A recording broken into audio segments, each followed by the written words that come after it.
Tuloy daw ang panawagan ni Bongo. Tuloy ang panawagan ng mga DDS. Ito yung pinakamalaking kamalian ng mga tao nasa paligid ni Digong. Pinaniniwala, pinapaasa, 'di ba? Yung mga Duterte fanatics na kuno etong si Digong ay makakauwi pa ng ating bansa. Lalo na po yung mga katulad nga ni Bongo, ni Bato de la Rosa, Robin Padilla, at iba pa na mga personalidad na nasa paligid ni Digong. Sila po ang may pinakamalaking ambag. Kaya ang mga kababayan natin ay nalulugmok. Hindi lang sa kahirapan na nalulugmok sila dahil baliktad na, baluktot na ang kanilang kaisipan. Yung mga kababayan natin, alam nila sa sarili nila na sila ay ginagago at winawalang hiya na. Pero sige pa rin ang sige, yung iba ay tuwang-tuwa pa rin. Kakaiba.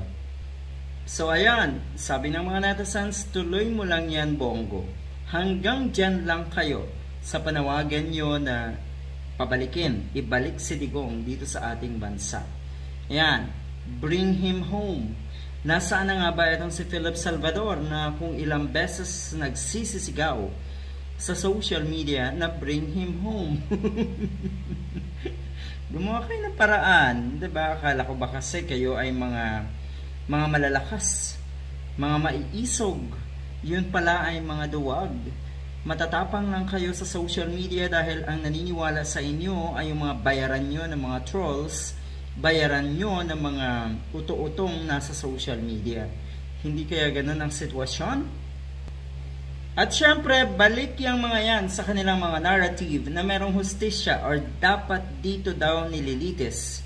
Kung sakali, kung meron man talagang kasalanan daw at ang si Digong, dapat daw ay dito sa ating bansa litisin. No, ayan, balik na naman sila sa kanilang narratives. Ang nangyayari kasi paikot-ikot na lang itong mga ito eh.